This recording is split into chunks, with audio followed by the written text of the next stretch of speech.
विश्वं दर्पणदृश्यमाननगरी तुल्यन्निजान्तर्गतं पश्यन्नात्मनि मायया बहिर्बोधभूतं यथा निद्रया यस्साक्षात् कुरुते प्रबोधसमये स्वात्मानमेवाद्वयं तस्मै श्रीगुरुमूर्तये नमः श्रीदक्षिणामूर्तये बीजस्यान्तरिवाङ्कुरो जगदिदं प्राङ्निर्विकल्पं पुनः मायाकल्पितदेशकालकलना वैचित्रचित्रीकृतं मायावीव विजृम्भयत्यपि महायोगी वयस्वेच्छया तस्मै श्रीगुरुमूर्तये नमः श्रीदक्षिणामूर्तये तस्मै श्रीगुरुमूर्तये नमः श्रीदक्षिणामूर्तये ॐ सहना भवतु सहनौ भुनक्तु सह वीर्यं करवावहै तेजस्विनावधीतमस्तु मा विद्विषावहै ॐ शान्तिः शान्तिः शान्तिः सदाशिवसमारम्भां शङ्कराचार्यमध्यमाम् अस्मदाचार्यपर्यन्तां वन्दे गुरुपरम्पराम् ॐ verse 121 अन्तर्यामिणमारभ्य स्थावरान्तेशवादिनः सन्त्यश्वत्थार्कवंशादेः कुलदैवतदर्शनात्. So we are discussing different philosophers, minor philosophers, who have different opinions of Ishvara. All have one thing in common, that Ishvara is finite. In as much as somebody says Vishnu is a Ishvara and not Shiva, etc., I mean, definitely it is finite. So this one, particular one is Ishvara and not this one. Definitely, therefore, Ishvara does not include everything. So Ishvara is a finite in all, is in their vision, basically. Anyway, so if you see the different groups of these people, you will find that each group has got its own concept of Ishvara and its mode of worship and and any other things. And especially in India, these things are very, very common. You can find different forms of worship. All peculiar deities are there. Peculiar types of worships are there. In fact, some of them are reported in the newspaper also, and they are very frightening also. Breaking the coconut on the head of somebody. This is also part of the worship. Anyway, so they have reported this kind of things, and sometimes a baby is buried and alive for a few seconds and for a few minutes, etc. And some in other place, they take a very, very sharp instrument and pierce in some part of the body, etc., either in a tongue or either in a leg or either in a hand, and worship. I mean, this is all types of basically all modes of worship of Ishvara is there. Varieties of the balis, especially killing varieties of the animals also as a part of the worship to Ishvara also is there. So all this is nothing but this is a Hinduism. So this is one religion called Hinduism, has all these kind of things. That is why many people are not able to understand what is Hinduism. So non-Hindus don't understand Hinduism, that's a one thing. That is understood. But Hindu themselves do not understand the Hinduism. And that is why we are vulnerable, in fact. So any other religious person, very aggressive. Other religions are very aggressive. Christianity or even Muslims are all very aggressive Islamic people. And they when they do some kind of this kind of things they show and they say, is this your religion? Then we don't have an answer. We really feel offended also. And we, being Hindu, we feel that that's some kind of a papam we have done. Because so Hindu themselves don't understand basically these modes of worship. There are different type forms of Ishvara, etc. Very, very it looks very weird, in fact, all these things. But basically Vedantin is very, very cool. Because basically we think all these modes of worship, all opinions about Ishvara, all kinds of, the forms, whatever they think of as of Ishvara, etc., all fall within Vaidika Matam only. because Bhagavan is ultimately everything, and so we can worship Bhagavan in any form. So not because Bhagavans are many, but Bhagavan can be represented in many ways, in many names and forms, and so worship also need not be in a particular way. And just as people express their love basically or affection in different way, even different mothers are showing the affection basically to the children in a different way. Some mothers kiss their babies, and some mother hug definitely their baby, her baby, etc. So methods are many ultimately, but the attitude or the bhavana is basically vatsalyam, affection. So if different methods are possible, and the different body language, etc., is also possible to communicate one bhavana, that love, etc., well, then Veda says bhakti also is basically a love. Devotion also is a love towards Ishvara. And so bhakti bhavana also, that love also can be expressed in different physical language, in different body language, verbal language, in different meditation techniques also. Meditations are also, varieties of the meditations are there. Anyway, so all these are possible. So we are very accommodative basically of all these modes of worship, etc. And so therefore nobody can define, love that it should be expressed in this manner only. And therefore all versions are there for the love, like of a mother to the child, etc. Same way here also, a love of a devotee towards Ishvara has also many, many modes. But the problem is only if you don't know the Vedantic definition, then these problems will not be understood. Basically, all these modes of worship, all these varieties of the forms of worship, etc., well, will not be understood properly. So one should understand. So I am preparing a ground for ultimately, because microphone is coming in our hand now ultimately. So what is Ishvara ultimately, we are going to say very elaborately here, including what is Maya, etc. So if the original Vedantic definitions not known, then each one will become a cult. That's how we have said yesterday. This is a Shaivagama, etc., and Vaishnavagama, etc. So each one is a cult. The Shaivas will say Shiva alone is a Ishvara. Vaishnavas will say Vishnu is a Ishvara, then somebody says Hiranyagarbha is a Ishvara, somebody says Virat is a Ishvara, somebody says something else, Brahma is a Ishvara. And so if what Veda says regarding Ishvara is not understood, well, and that is understood by Vedantin only, fortunately, and that Vedantic definition of Ishvara is not known to a person, if that reference is not there, then each one will definitely become a cult, and they quarrel with each other also. All these things are possible. So here it says Ishavadinaha Santi. In our tradition, in our culture, well, there are innumerable philosophers with different Ishvaras concept also, and the definition of varieties of the definitions are there. The highest concept being Antaryami. That is the definition of a Vedantin. Ishvara is the what? Antaryami. And what is the definition of Antaryami? Upanishad itself gives, right? And in fact, the whole section called Antaryami Brahmanam is there in Brihadaranyaka Upanishad. And so it starts with that. Antaryaminam Arabhya, it says. Vidyaranya says Arabhya, beginning with Antaryami. And then Sthavaranta Ishavadinaha Santi. Up to Sthavara, well, all Ishavadina, there are different philosophers giving the different definitions of Ishvara.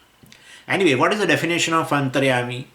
Samashti Karana Prapancha Pratibimbita Chaitanyam is, or Maya Pratibimbita Chaitanyam is Antaryami. Antasan Yamayati iti Antaryami. Samashti Sukshma Prapancha Pratibimbita Chaitanyam is Hiranyagarbha. Samashti Sthula Prapancha Pratibimbita Chaitanyam is Virat. And Samashti Karana Prapancha or Maya Pratibimbita Chaitanyam is Antaryami or Ishvara. Either you call Ishvara, either you call Antaryami. So Ishvara, Hiranyagarbha and Virat, or Antaryami, Hiranyagarbha and Virat. So Samashti Karana Prapancha. Samashti, this world, this universe was unmanifest before creation, right?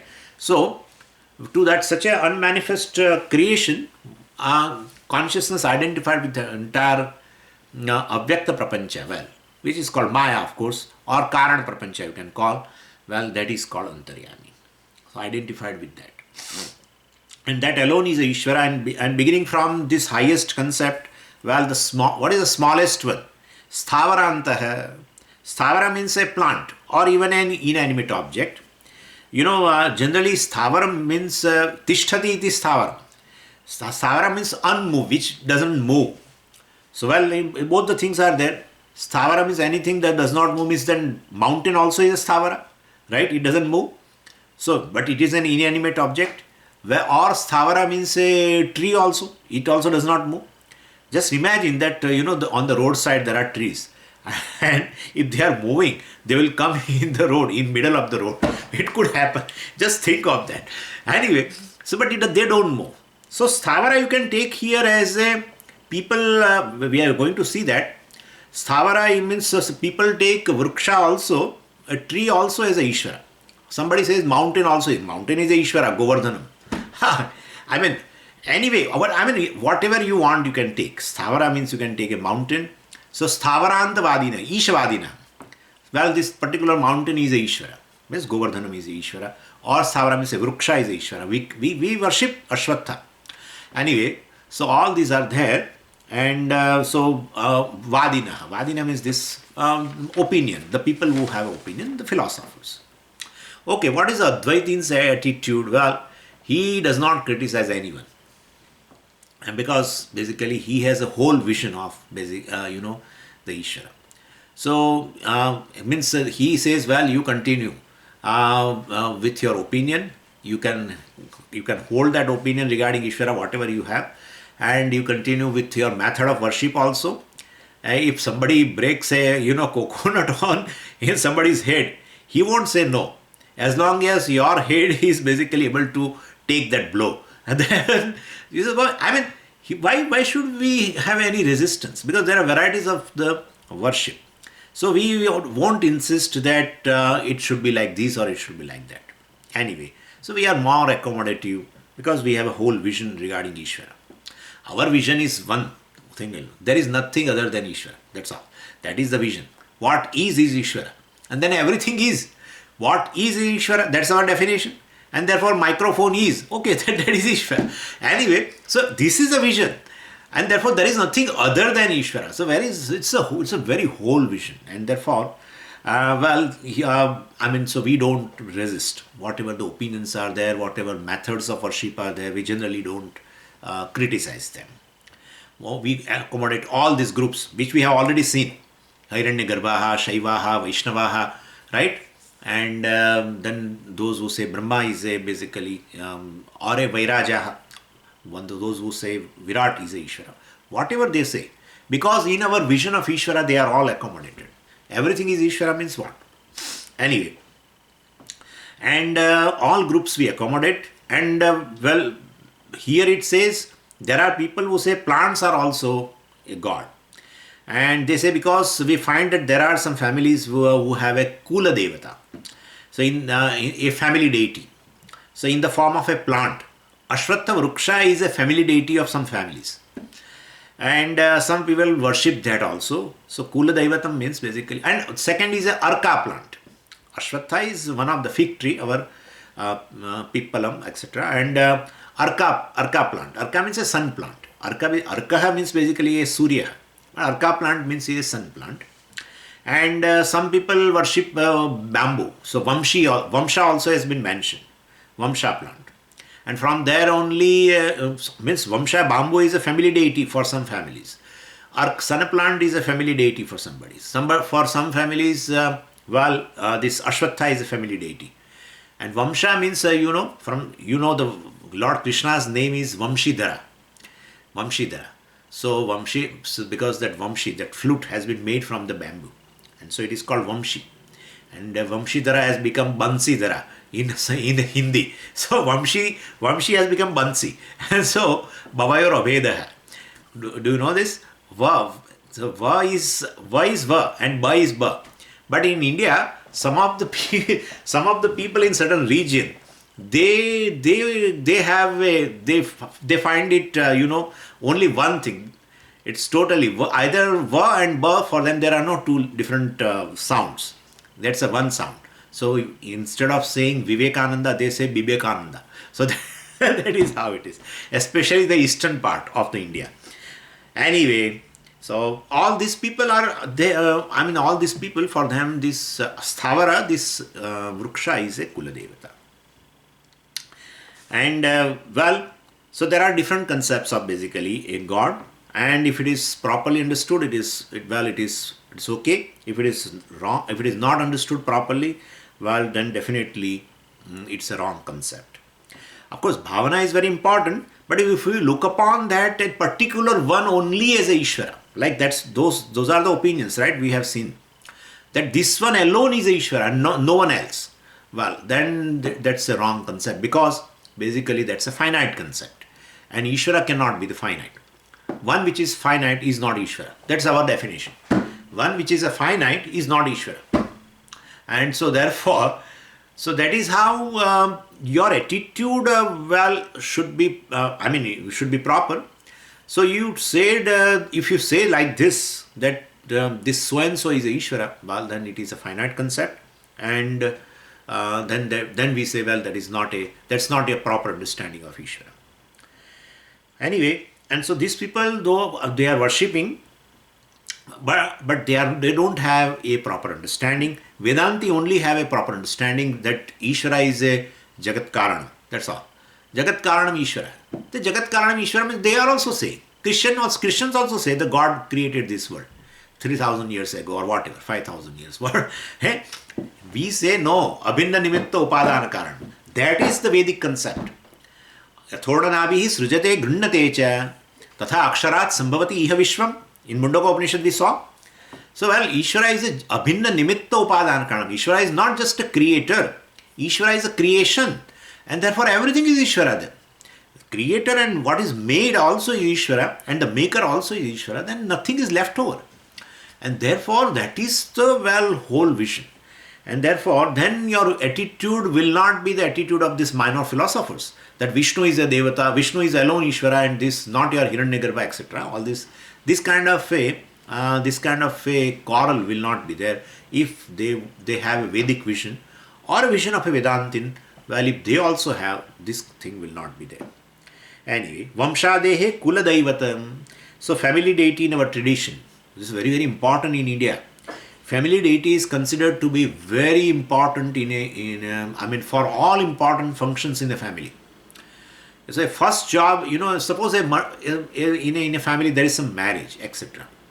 The first job is to propitiate a Kula Devata, the family deity. And it was very, very easy in the olden days, of course, because the family deity was in the village, and people also used to live in the village, and therefore it was very easy to go to a family deity, temple, etc. and propitiate them. But now the things are different, right? Family is spread over the entire world. One member stays in LA and the other one is in Germany and third one is somewhere else. And therefore, basically any function will be there. The family members, they unite, of course, for an occasion. But such thing to go to the particular village, their village, and propitiate the Kula Devata and then start the function, that thing has not remained. In fact, they do not know what is their family deity also. Suppose if you ask me, this is just by the way, if you ask me what is your family deity, really I have to scratch my head. So this is the problem. Anyway, and our tradition says that you should never forget your family deity. You should regularly visit or at least do some contribution towards that deity. Must be there. And its importance you will understand when you go to astrologer, basically. When you go to astrologer and you say you have such and such problem, and then he sees and here and there, and then he says, well, definitely because you have a problem because you have not propitiated properly your Kula Devata, and so he's angry upon you, and therefore then you realize the importance of a Kula Devata. Anyway, so it's not that the deity is angry. Actually, you have violated your dharma, basically, to propitiate your Kula Devata. Definitely, that's a dharma, and that has been told in the first chapter of Bhagavad Gita also, if you remember, Kula Dharma. So in a Kula Dharma, this is one of the dharma in a given family is to propitiate their family deity. That is one of the dharma. Anyway, so since that omission has taken place, not that the deity becomes angry, because you have not visited them, and therefore, well, it becomes angry. It's not so. It's your omission of duty, and definitely has brought a certain kind of an obstacle in a life. Anyway, so Kula Devata is in our, well, in our tradition occupies a very important place. So Kula Devata Darshanat, Kula Devata Darshanat basically means it. Vidyaranya says, well, visiting this Kula Devata, I mean propitiating Kula Devata, etc. should be there. And what kind of a Kula Devata? That also has been told.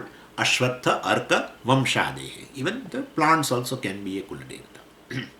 Anyway, now naturally we will have a question that if all these people are confused, and because they are, I mean, he has given a big list of confusions actually, then which one is real one? Out of this minor philosopher, one of them is right, or something else regarding, I mean, someone else is right. What is the definition of Ishvara, which can be considered as proper definition? So, well, we say, please give us a mic. Then we will talk about the Ishvara. What is a proper, what is a proper definition of Ishvara? Will tell you. Anyway, so we are going to discuss in almost, I think, 70 verses the definition of Ishvara, and how to arrive at the definition of Ishvara. Well, that we will see in the next verse. Tatvanishchaya kamena nyaya gama vicharinam ekaiva pratipatti syat sapyatra sputamuchyate. So what is Tat Padartha, right? That's what we have to discuss now. What is that? Tat Padartha means what is Ishvara? So Tattva Nishchaya Kamaha. Kamaha, desire. Suppose somebody has a desire. Desire of what? Nishchaya, Tattva Nishchaya. He wants to know the Ishvara Tattva. He wants to have, Nishchaya means a clear knowledge. So suppose somebody has a desire to gain a clear knowledge, doubtless knowledge regarding Paramatma, regarding Ishvara, then, well, then what should I do? Well, don't ask to all these people, because they will all misguide you. They will, mislead you, because they themselves have a wrong concept of Ishvara, and but they don't think they are wrong. Please understand this. This is actually a problem. That basically whatever they think regarding Ishvara, whatever the opinion definition they have regarding Ishvara, they consider it is a right. But it is wrong, because ultimately they have studied a part of the Shastra, and definitely they have arrived at a wrong conclusion. And so if you take a part of it, if you study a part of the Shastra, and then and if you feel that is the whole thing, then you will have this problem. I have given you, if you remember, when I was in India, I gave you one example. Like, we discussed this Annamaya, Adi, etc. as a Atma. And that is correct. Like in Brahmananda Valli, that has been told very clearly that Savayesha Purushaha Annarasamayaha Tenaisha Purnaha. Savayesha Annarasamayaha basically is a Purushaha. So this body, which is made up of this, this Annam, etc. Well, that is the Purusha, that is the Atma. Tena Esha Purnaha. And it's basically, the physical body is Atma, that has been told in the Brahmananda itself. Now, if you don't go further and think, like Charvakas were thinking like this, that Atma is nothing but this gross body or physical body. Well, that understanding is a wrong understanding, because they have not studied the entire Shastra. And therefore, they are not having a proper knowledge. Same way for Ishvara also, they are studying a part of the Shastra, and then they arrive at a conclusion that, well, Ishvara is this alone. And therefore, their knowledge is incomplete, and therefore we cannot ask regarding the definition of Ishvara to them. So, well, if one wants to have a clear knowledge regarding Ishvara, one has to study the scripture in totality. That's what Vidyaranya says. Tattva nishchaya kamena nyaya agama vicharinam eka eva pratipatti hi syat. This is a full sentence. So Agama Vicharinam, here the meaning of the word Agama means Veda. Now you will feel that Swamiji, you have given previously a different meaning, and now you are saying this is how it is. According to context, we have to give a meaning. In verse number 118, I have told you Agama is basically a literature which is not a part of Veda. I told you, right? Yesterday itself, I think I had told you. While we were discussing this, Agama Maninaha, Shaivaha, etc., at that time I told you Agama is a literature. Well, basically it's a different type of literature. But Agama also means a Veda, and we have to take that meaning here. Agama Vicharinam, so means one who studies Vicharinam, one who analyzes Veda basically. How one has to analyze to in order to gain a complete knowledge of Ishvara, etc. Nyayataha means logical analysis, systematic analysis of the Veda has to be done. And so, otherwise, if you don't have that kind of if you don't study properly, if you don't study systematically, if you don't analyze the Vedas systematically, it requires a sampradaya. One cannot do independently. Then if one does not have that fortune, then definitely, this all-pervading God, one thinks that all-pervading God is in particular loka, in Vaikuntha, etc. So that kind of a wrong understanding will arise. Anyway, so the logical analysis has to be done. So Nyaya Agama Vicharina. Nyaya means a logic, and Agama means a Veda. So Nyaya Agama Vicharinam is a sixth case, and therefore who makes an analysis of the Veda in keeping with the Nyaya. And so three things are there actually: Shruti, Yukti, and Anubhava. So Anubhava means a Pratyaksha.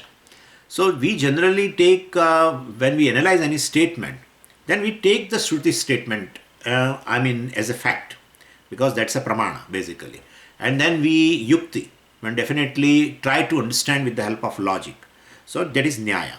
And then some Anubhava also. Like, right, we analyze, we analyze our own experience. We analyze our one state called Sushupti, let's say. Now, whatever regarding Sushupti Shastra has said, we will take it that is correct. That's a fact. And then we try to understand that particular statement of the Veda regarding Sushupti.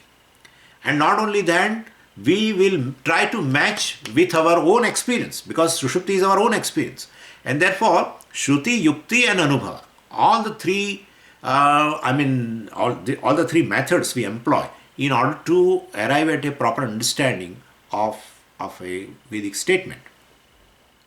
So anyway, so here, if you do that, then Eka eva pratipattihi syat, they all will come to only one conclusion. Eka eva pratipattihi. Pratipattihi means a knowledge actually. So, or a conclusive knowledge we can say. So basically, Eka eva pratipattihi syat means all will come to a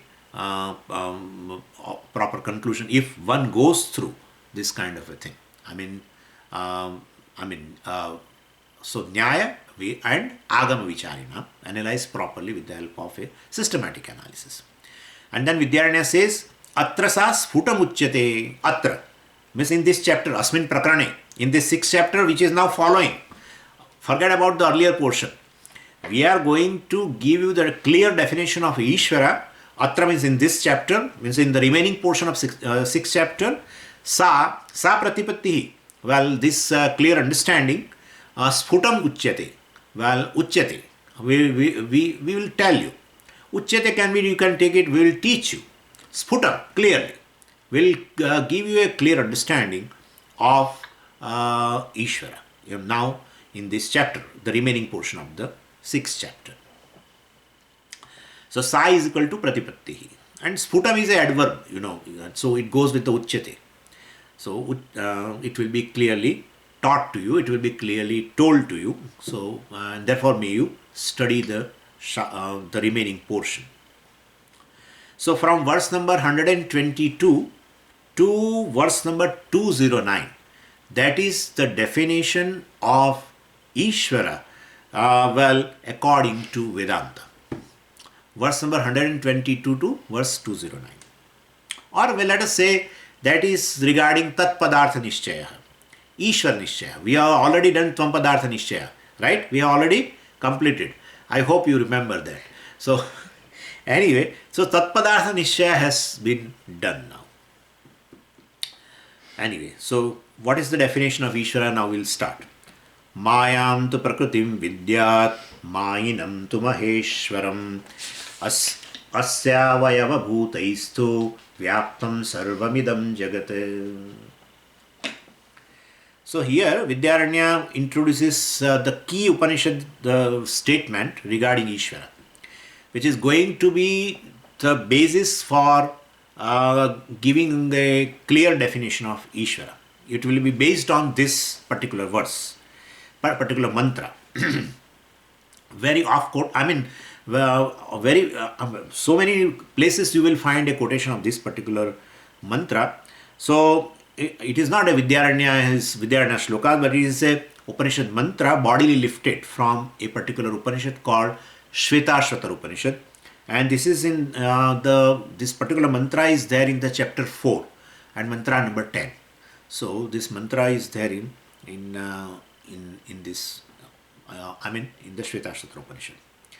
So broadly lifted. Some of the part you may not find in that Shvetashvatar Upanishad, but majority part.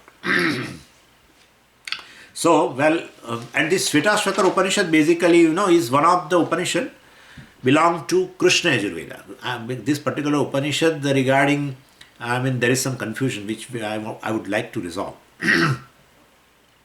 There are several mantras, in fact, important mantras in this Shvetashvatar Upanishad, and even Adi Shankaracharya ji also quotes many of the mantra also. And and there is a commentary on this Shvetashvatar Upanishad, and in the name of Shankaracharya ji himself, means Shankar Bhashyam. Actually, you won't find Shankar Bhashyam. In Dashopanishad, Shvetashvatar does not appear, right? On the 10 Upanishads where Acharya has written a commentary, you won't find Shvetashvatar's name. But somebody has written a very, very elaborate commentary on this. And given the name that it is written by Shankaracharya ji. Put the name of Shankaracharya ji. This thing has happened. But the scholars who analyzes the commentary of Shankaracharya ji, there are certain characteristics of Shankaracharya ji's commentary. And those characteristics scholars won't find in the commentary of Shvetashvatar Upanishad. And therefore they don't accept that particular commentary belongs to Shankaracharya ji. Means there is no Shankar Bhashyam on Shvetashvatar Upanishad. But still, Shankaracharya ji quotes several mantras from Shvetashvatar Upanishad. That is for sure. But anyway, it could be possible that one of the Shankaracharya ji's later might have written a commentary on Shvetashvatar Upanishad, and then that's how people have now called them as a Shankar Bhashyam.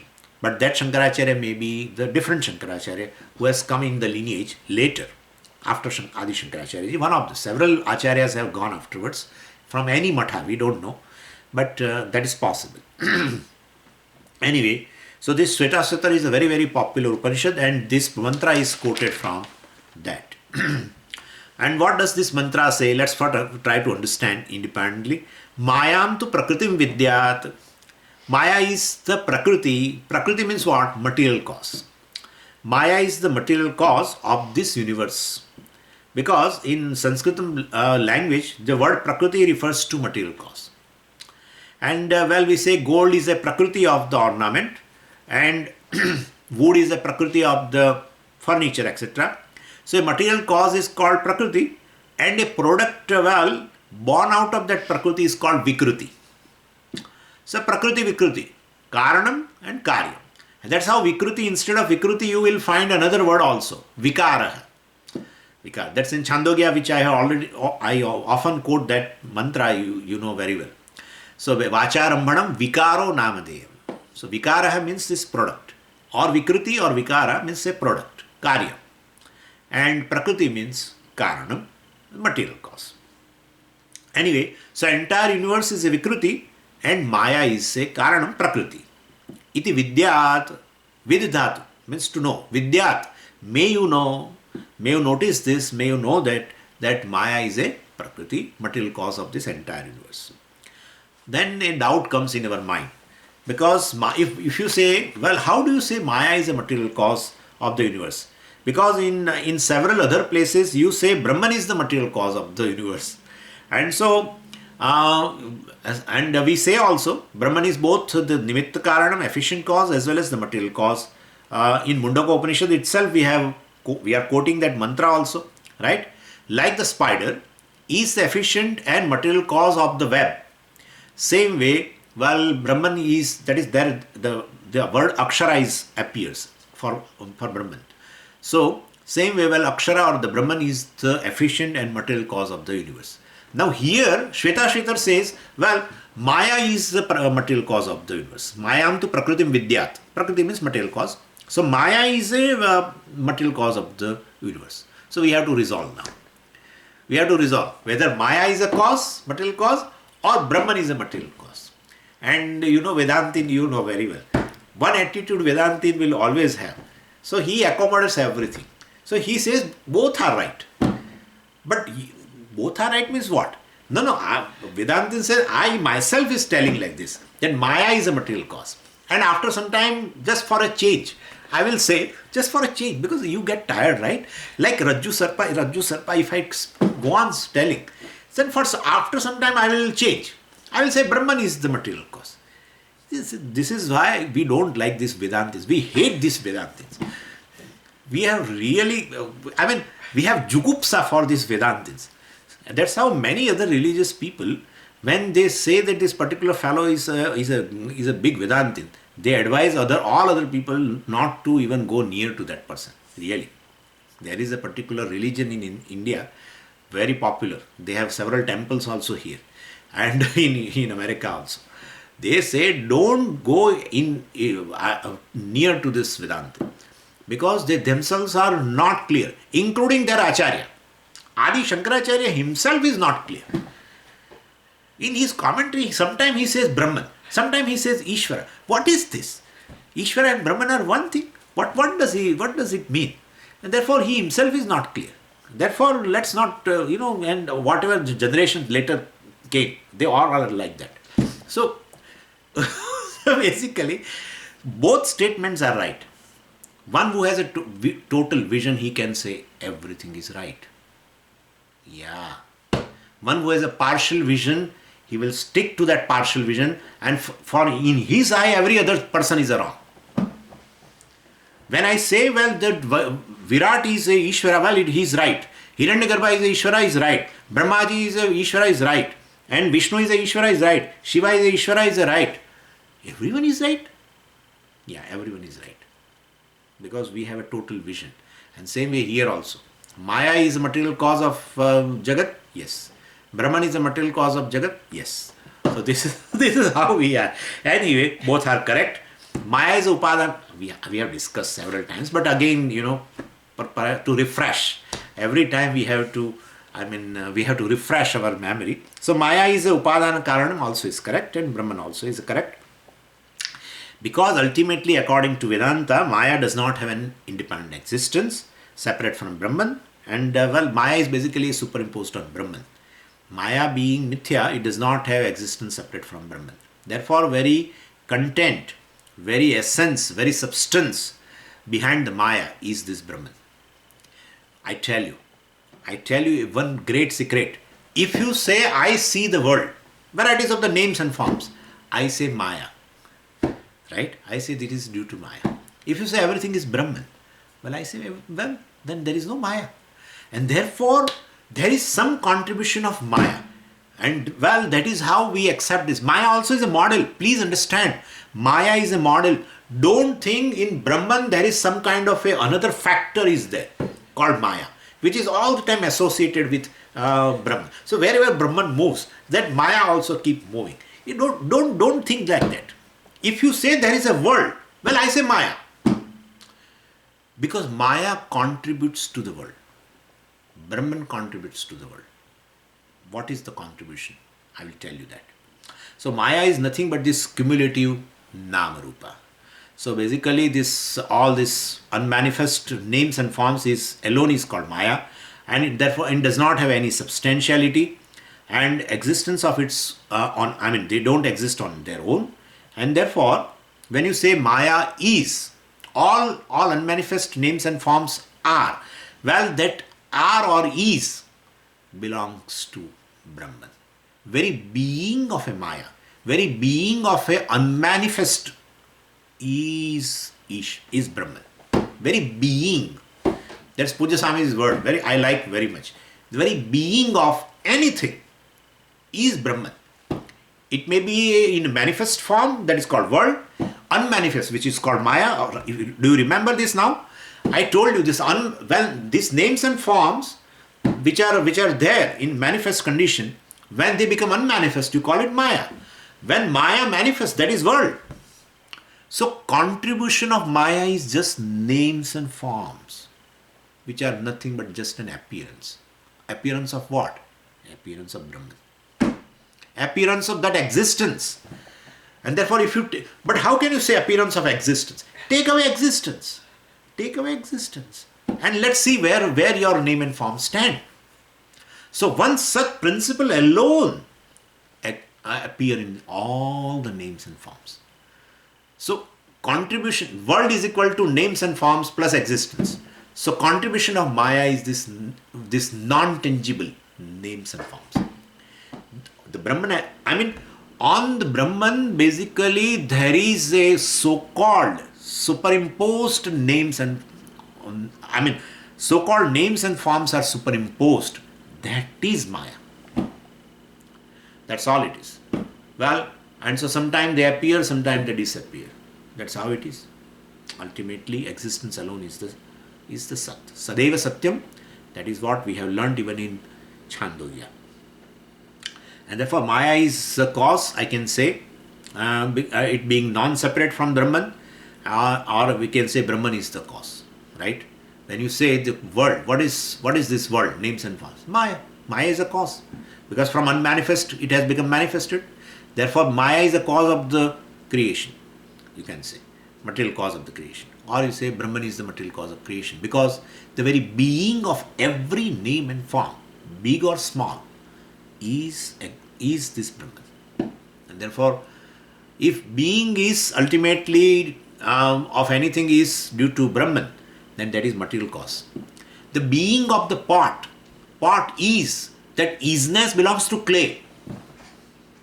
Pot is, that isness belongs to clay.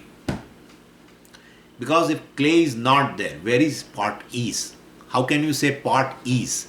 The isness is given by material cause. The existence comes from the material cause. Same way here, Brahman is the material cause because Brahman only lends existence to every name and form.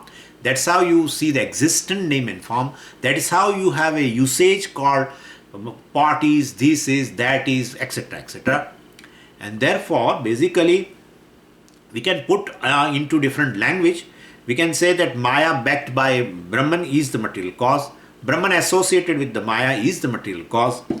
Well, everything is possible. Maya is a material cause, Brahman is a material cause, or Brahman associated with the Maya called Ishvara is the material cause.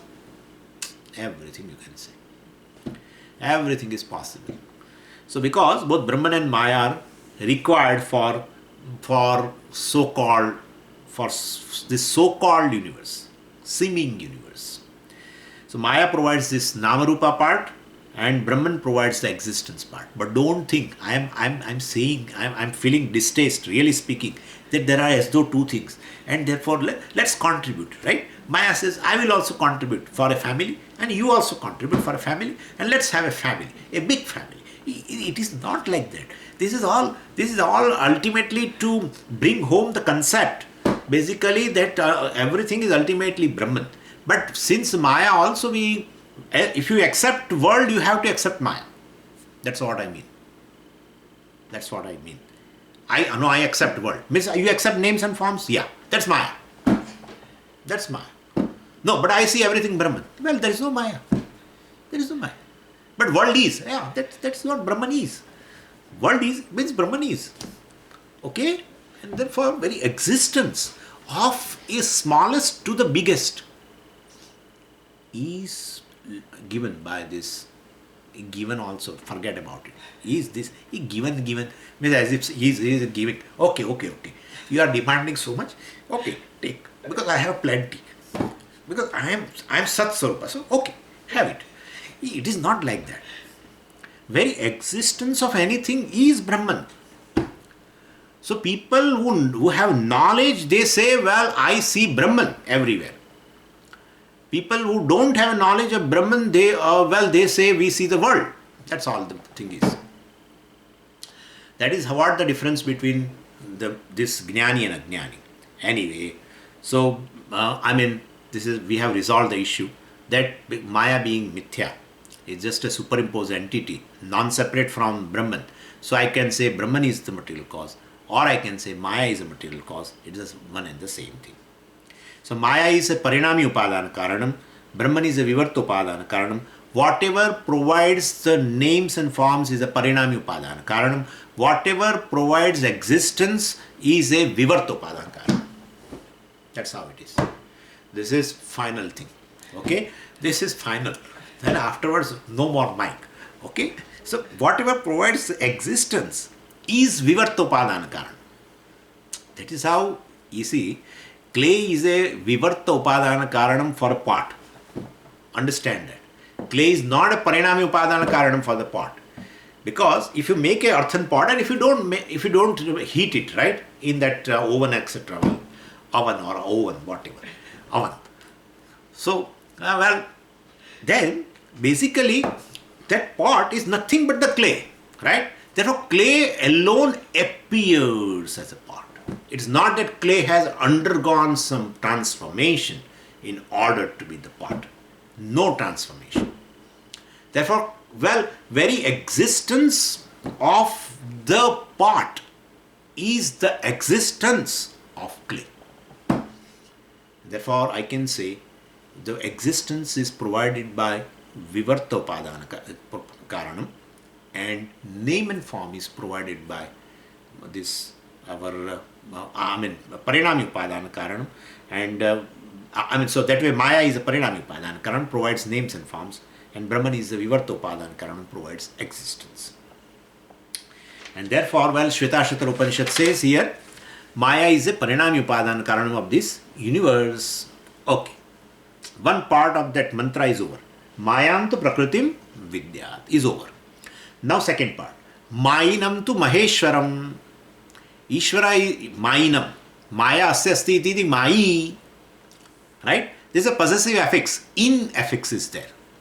Medha asya asti iti Medhavin. So actually Medhavi we have to say. But the Medhavin Shabda is there. So basically Vin Pratyaya is there, In Pratyaya is there. They are all possessive affix. And so yesterday also I told you.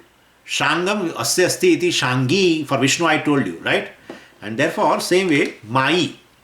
So Main word is there. Nakarantaha, Pullingaha, Main Shabdaha, Prathama Vibhakti Ekvachanam, Mai, etc. But here it is a Dvitiya Vibhakti. Mainam tu Maheshwaram Vidyat.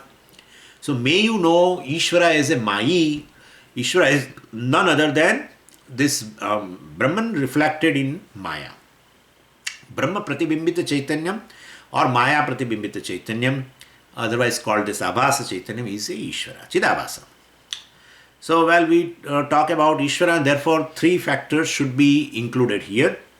One is the Maya, that is a reflecting medium, and the second one is a reflecting consciousness, and the third is, if you talk about a reflection, we have to definitely include original also. So all the three things should be connected. And in case of a sun, the reflection is at one place and the sun is thousands of crores of miles away. But in case of a consciousness and the reflection of a consciousness, there is no distance. You know very well, because consciousness is being all pervading, and therefore the reflection of the consciousness, Chidabhasa and Chit, have no really a physical distance, etc. So wherever the reflection is, there itself the consciousness is. So, and therefore these three factors put together is called Ishvara. The medium, reflecting medium, reflection and original. These three things combined together is called Ishvara. But sometime, for simplification, we don't refer to all the three, but we just refer to Chidabhasa. So Maya Pratibimbita Chaitanyam is Ishvara. So, well, I'm not talking about a reflecting medium and not talking about original, etc. Pratibhimbita Chaitanyam or Chidabhasa. Well, that is Ishvara. So I just define Ishvara as a Chidabhasa. Well, so Maya Pratibhimbit Chaitanyam is Ishvara, and we should remember that, well, Maya Pratibhimbit Chaitanyam means it includes other two things also. Definitely, Maya means a reflecting medium is included, and original also is included, and therefore, well, these things go together. And so these three, factors put together, but sometimes loosely we say Maya Pratibhimbita Chaitanyam is Ishvara, means Keval Chidabhasa is Ishvara. And well, in that case, we have employed a Bhagat Tyaga Lakshana, and so we have removed that original, we have removed that reflecting medium, etc. And so we can just say that Chidabhasa is Ishvara. Anyway, here so here Mainam Maya Asya iti Mai. Well, definitely Maya Pratibhimbita Chaitanyam alone is called Mai, called Ishvara. And what about Jiva? Well, Jiva also is a reflection. Jiva also is a reflected consciousness. It's also individual. And then difference between Jiva and Ishvara, both are Chidabhasa. What is the difference? Well, medium is the difference in the medium brings the difference in a Chidabhasa. And what kind of a difference occur? Well, I will talk to you tomorrow. Om Purnamadah Purnamidam Purnat Purnamudachyate Purnasya Purnamadaya Purnameva Vashishyate. Om Shanti Shanti Shanti Harihi Om Shri Gurubhyo Namaha Harihi Om.